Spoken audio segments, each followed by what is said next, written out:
नमस्कार, स्वागत है आप सभी को। आज की कहानी है जिसका कोई नहीं होता, उसका हर रिश्तों पर भगवान खड़े रहते हैं। एक गांव में एक साधु महाराज पधारे। वह साधु महाराज भगवान शिव के परम भक्त थे और ऊंची स्थिति के धनी थे। वह साधु महाराज एक दिन भिक्षा मांगने के लिए एक घर में आए। उस घर में एक औरत भोजन बना रही थी। उसके पास ही उसकी 8-9 वर्ष की पुत्री लीला बैठी हुई थी। वह बिलख बिलख कर रो रही थी। बच्ची को इस तरह रोते देखकर साधु महाराज का हृदय करुणा से भर गया।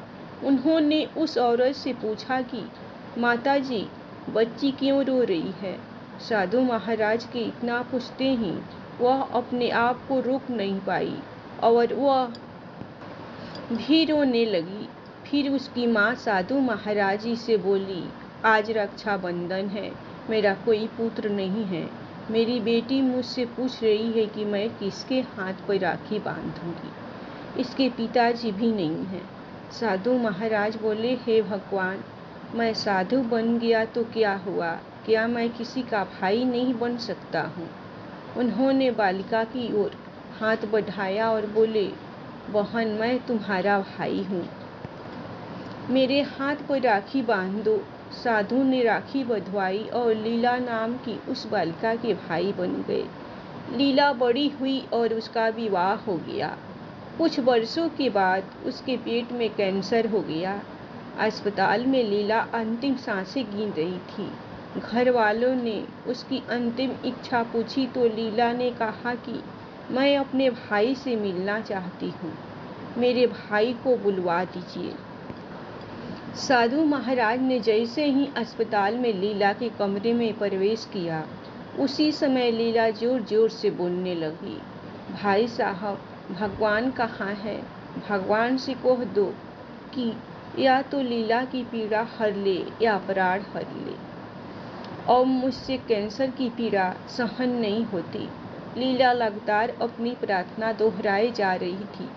साधु महाराज लीला के पास पहुंचे और शांत भाव से कुछ क्षणों के लिए उन्होंने अपनी आंखों को बंद किया, फिर अपने कंधे पर रखा वस्त्र लीला की ओर फेंका और बोले, जाओ बहन, या तो प्रभु तुम्हारी पीड़ा हर लेंगे या तुम्हारे प्राण हर लेंगे।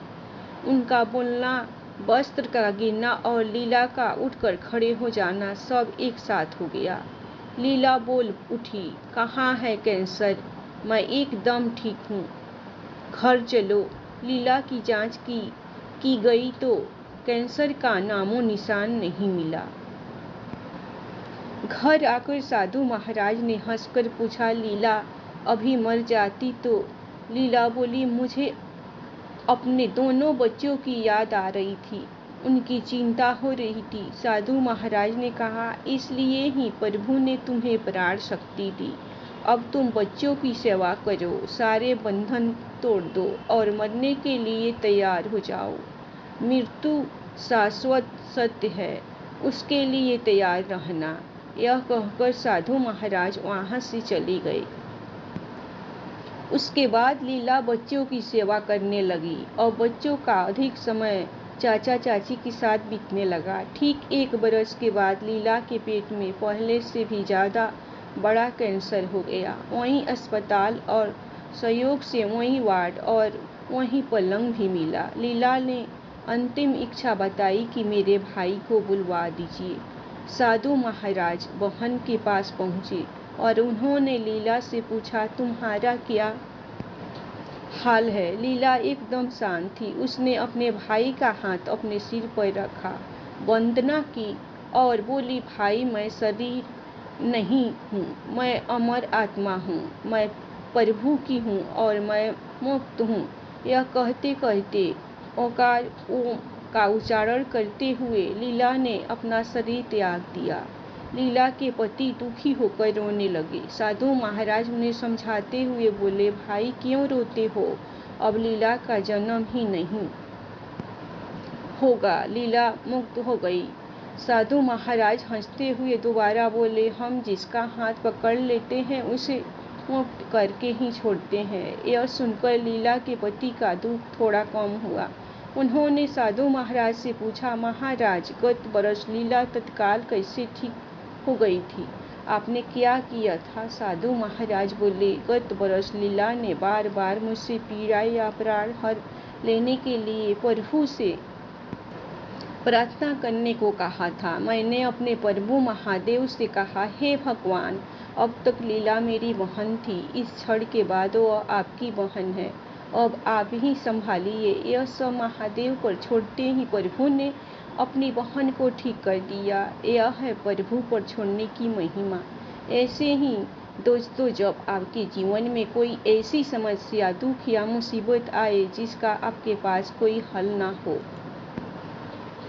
आप भी घबराना नहीं, बल्कि किसी एकांत स्थान में जाकर भगवान के चरणों में प्रार्थना करके सब कुछ उनको सौंप देना और शांत तथा भार मुक्त हो जाना। फिर परम हितैषी परमात्मा वही करेंगे जिसमें आपका परम मंगल होगा। धन्यवाद दोस्तों। यह कहानी आप लोगों को भगवान और एक बच्ची की कहानी पसंद आई होगी, तो आप लोग इस कहानी के नाम पर लाइक सब्सक्राइब जरूर कीजिएगा।